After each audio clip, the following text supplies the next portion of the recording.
Assalamualaikum warahmatullahi wabarakatuh. Salam sejahtera untuk semuanya. Saya Pak Ali dari Insight Chamber. Pembelajaran 6 ini halaman 89 ya.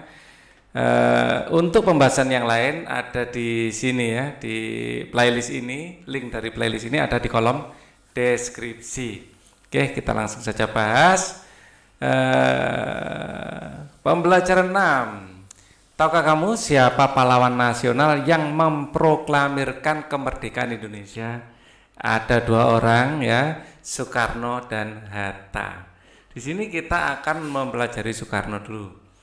Ir Soekarno atau Insinyur Soekarno adalah tokoh yang memproklamirkan kemerdekaan Indonesia pada tanggal 17 Agustus 1945. Insinyur Soekarno lahir di Surabaya 16 Juli 1901 ya.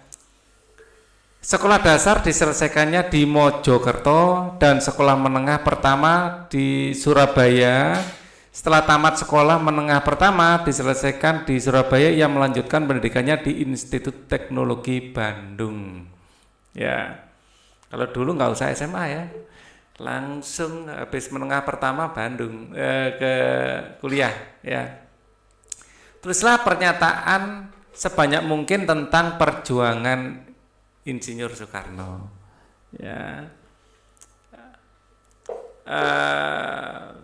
ini tentu saja kalau kita bicara Pak Karno, ya ini pasti hubungannya yang paling utama adalah memproklamasikan, ya perjuangan bagaimana dan ini munculnya Pancasila. Ya, bagaimana rumusan Pancasila dari Pak Karno?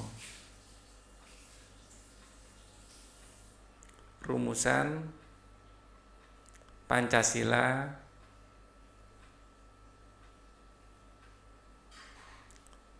Ir Soekarno. Terus mungkin ini anggap secara nomor 1 ya. Nomor 2 mungkin pertanyaan yang akan muncul ya, bagaimana proses proklamasi, proses ya proklamasi. Wah, proklamasi ini dikumandangkan di kediaman Insinyur Soekarno. Mungkin pertanyaan yang muncul, bagaimana pendidikan beliau ya, proses pendidikan Ir Soekarno. Ya, insinyur ya, beliau adalah seorang arsitek ya, yang kuliah di ITB, Institut Teknologi Bandung. Carilah informasi berbagai sumber untuk menjawab pertanyaanmu tersebut. Tuliskan informasi yang kamu peroleh pada peta pikiran berikut ini. Ya, ini bisa dicari di Wikipedia. Ya, nah, sebagian akan kita jawab di sini, di bawah sini. Kebetulan ditanyakan. Nama tokoh, ya nama aslinya, ya beliau ini dilahirkan dengan nama Ahmad Soekarno.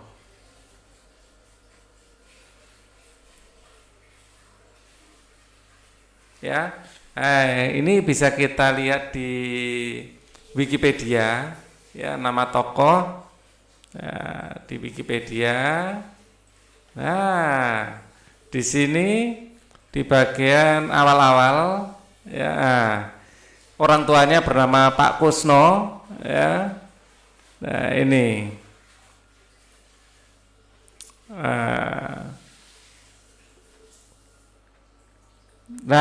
Ahmad Soekarno.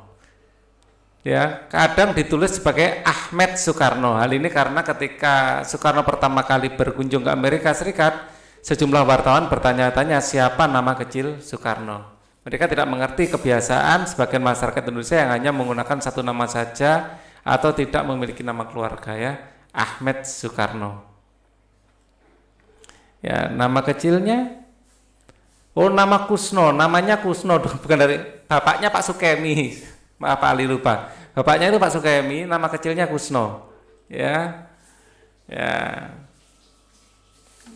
Bukan Ahmad Soekarno. Nah, ini tadi salah. Ya.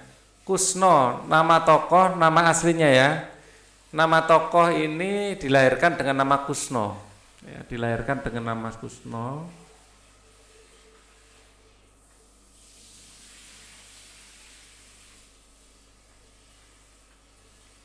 Nama Kusno, bukan ayahnya Kusno, ayahnya Pak Sukemi.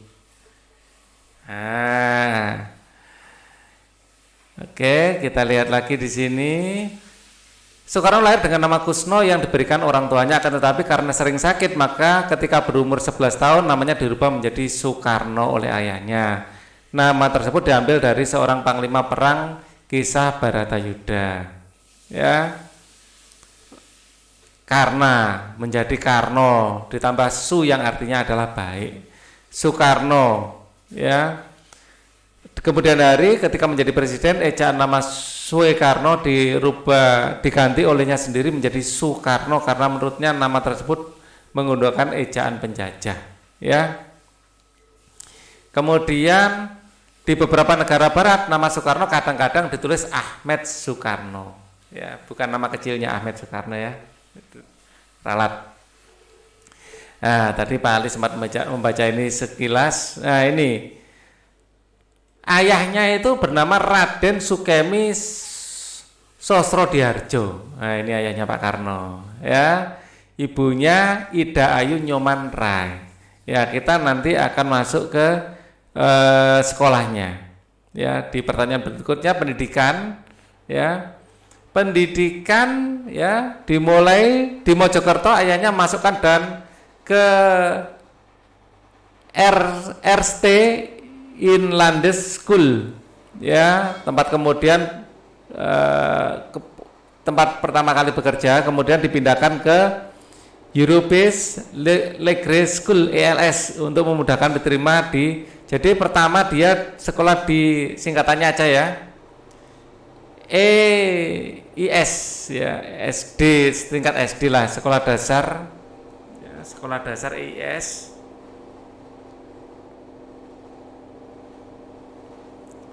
EIS, kemudian tingkat menengah, ya, beliau kita lihat di sini di HBS. Hogere Burger School, nah, HBS, ya, tingkat menengahnya di HBS. Kemudian kuliah di ITB, ya, kuliahnya di ITB S1, ya, di Institut Teknologi Bandung. Kita pastikan jangan sampai salah lagi, ya. Kemudian berhasil melanjutkan ke HBS Surabaya. Dari HBS atas bantuan seorang kawan bapaknya bernama HUS Cokro Aminoto, ya, Raden Haji Umar Said Cokro Aminoto, lebih dikenal dengan HUS Cokro Aminoto, merupakan salah satu pemimpin organisasi pertama Indonesia, yaitu Syarikat Islam. Ya, jadi Indonesia berjuang melalui organisasi yang pertama kali adalah Syarikat Islam. Ya, salah satu pemimpinnya adalah HUS Cokro Aminoto ini. Nah, Cokro Aminoto bahkan memberi tempat tinggal bagi Soekarno di pondokan kediamannya di Surabaya. Soekarno banyak bertemu dengan para pemimpin Syarikat Islam, ya, yang dulunya adalah namanya Syarikat Dagang Islam, ya. Jadi atau SI, ya. Jadi ini berpengaruh juga dengan pandangan Pak Karno juga, ya. Karena berkumpul dengan pemimpin-pemimpin dari ini, organisasi yang dipimpin Cokro Aminoto saat itu seperti Alimin, Muso Darsono, ya, Haji Agus Salim, ya, Abdul Muiz, ya. Soekarno kemudian aktif dalam kegiatan organisasi muda Trikoro Darmo. Nah, ini yang dibentuk oleh Budi Utomo, ya. Nah, saya mencari pendidikan berikutnya lah, ini ITB, ya, Institut Teknologi Bandung, ya. Nah, salah satu di angkatan ini teknis dulu namanya adalah THB, ya, THB dulu, Teknis Hogeschool Te Bandung. Nah, dulu namanya seperti itu, sekarang namanya ITB. Ya, itu adalah Eh, Wih, ganteng ya Pak Karno mudanya ya. Wah. Oke, kita kembali lagi. Perjuangan yang dilakukan tentu saja memproklamasikan Indonesia, kemerdekaan Indonesia.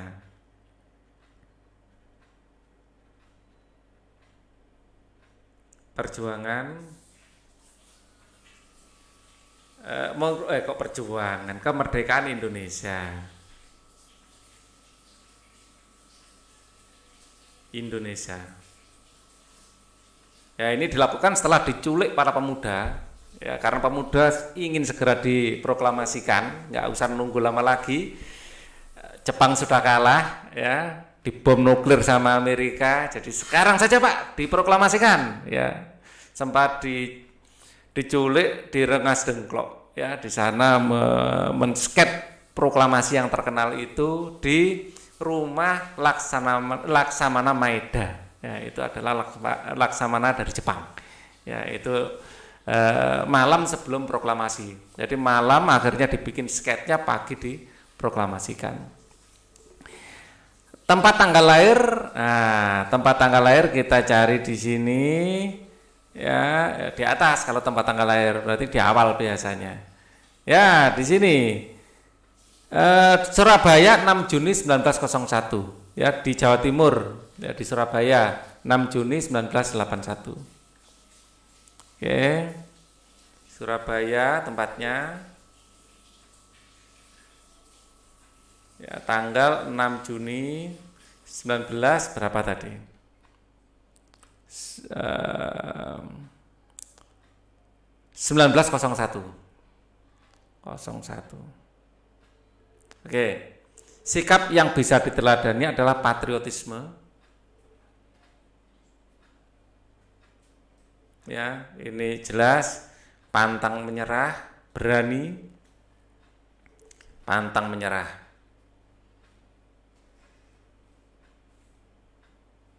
Nah, kesimpulan,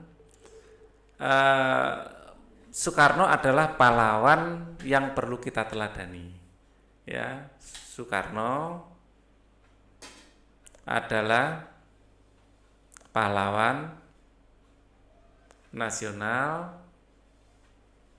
yang patut kita teladani.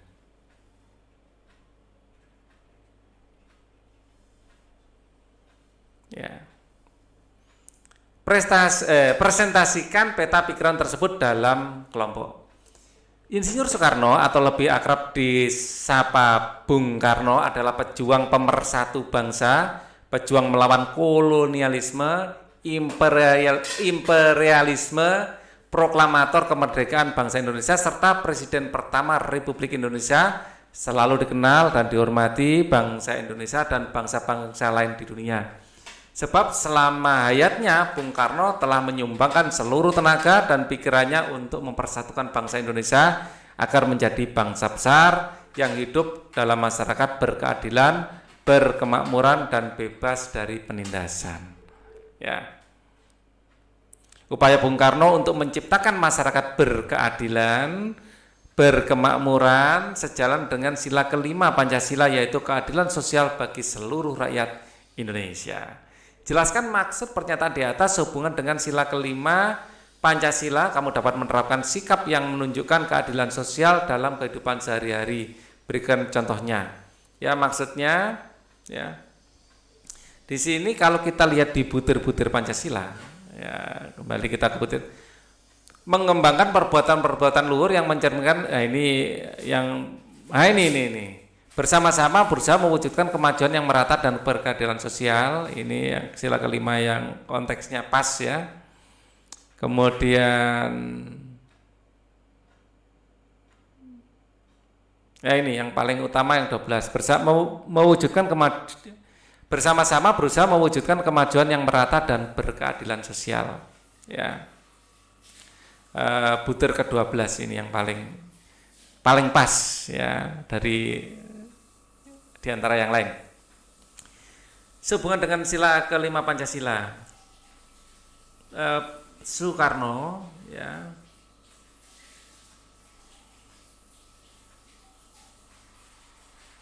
memperjuangkan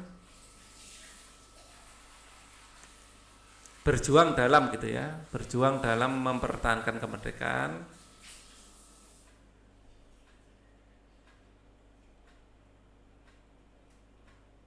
Karena ini sudah merdeka ya kan. Berjuang dalam mewujudkan masyarakat yang berkeadilan dan berkemakmuran. Dalam mewujudkan masyarakat yang berkeadilan, berkemakmuran. Nah, kalimatnya enak ini. Yaitu keadilan sosial bagi seluruh Indonesia. Ya. Berjuang dalam mewujudkan masyarakat yang berkeadilan, berkemakmuran, ya, untuk terus apa lagi yang bisa kita tuliskan? Itu aja ya, nggak usah terlalu panjang. Nah, kemudian kamu dapat menerapkan sikap yang menunjukkan keadilan sosial dalam kehidupan sehari-hari. Berikan contohnya, contoh dalam kehidupan, penerapan dalam kehidupan sehari-hari ya, contoh penerapan dalam kehidupan sehari-hari.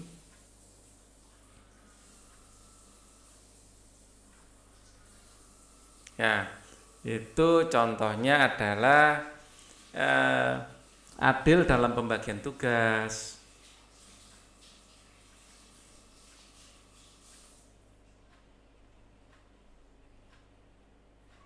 kerja kelompok, ya, kemudian gemar untuk bersedekah ya, memberikan kemakmuran, terus kemudian kita fokus pada keadilan ya, kita yang adil dalam pembagian tugas dalam kelompok ke dalam sehari-hari, terus kemudian adil dalam pembagian tugas piket, pembagian petugas piket,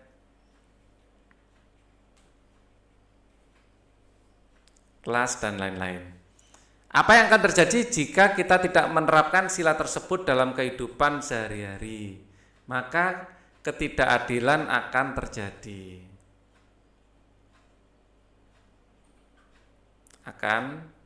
terjadi.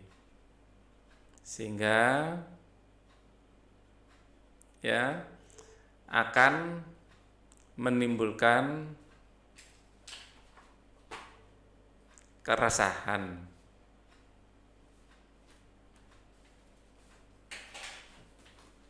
dan ketidakpuasan, rasa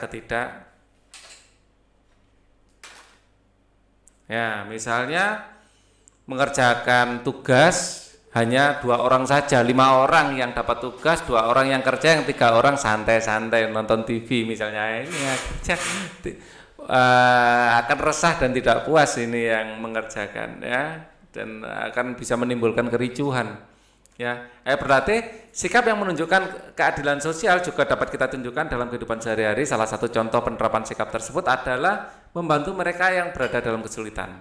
Sebelumnya kamu telah mempelajari keterampilan bagaimana menangani luka karena terjatuh atau luka karena melepuh. Ya, keterampilan tersebut dapat kamu terapkan jika ada teman atau orang lain yang mengalami kecelakaan sehingga mengalami luka dan mengalami luka memar atau melepuh. Diskusikan kembali secara berpasangan langkah-langkah yang harus kamu lakukan jika terjadi kecelakaan pada seorang yang mengakibatkan luka dan melepuh. Buatlah gambar tentang tahapan melakukan pertolongan tersebut serta keterangannya. Untuk yang luka sudah memar sudah saya berikan di video sebelumnya, bisa dilihat lagi. Sekarang untuk luka melepuh,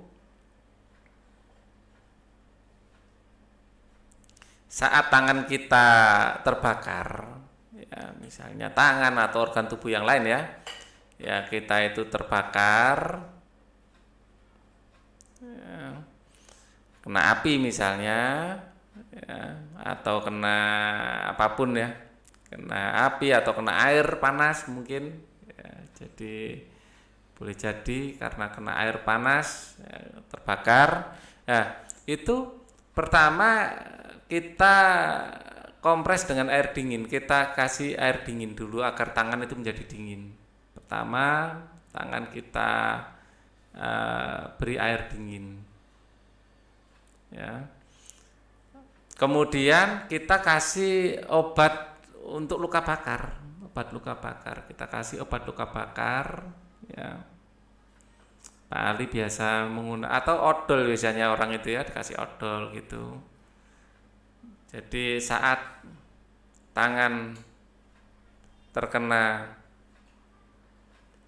panas, bisa air panas atau api atau besi yang panas ya, wajan mungkin ya.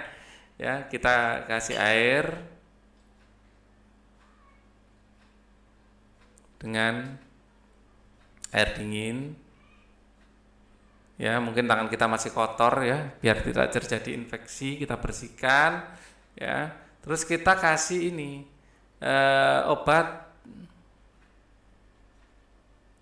untuk luka melepuh ya, obat untuk luka panas ya atau melepuh ya, biasanya Pak Ali menggunakan bioplacenton atau merek lain yang fungsinya sama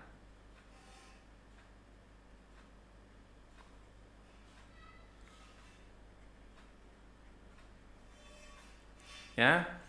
Nah, terus kita ya segitu aja, kita kasih, terus kita ratakan ya, kita biarkan ya, jangan sampai terkena kotoran-kotoran lagi ya, biar tidak terjadi infeksi. Nah, atau kalau lebih meyakinkan ditutup saja dengan perban ya, kalau biar tidak kotor. Kalau tidak ada ini mungkin orang-orang biasanya itu dikasih odol. Ya, cuman kalau bisa ya yang asli obatnya. Ya. Caranya bagaimana? Ya kita menyediakan obat-obat seperti ini di PKK kita. Ya, kita diharapkan punya PKK, P3K, PPPK, bukan PKK, PPPK. Pertolongan pertama pada kecelakaan. Nah, ya, atau kita biasa disebut P3K. Ya, sediakan seperti ini di kotak P3K kita. Hal-hal penting yang kamu pelajari dalam satu pekan ini, kita mempelajari tentang biografi Pak Karno ya, sedikit biografi Pak Karno.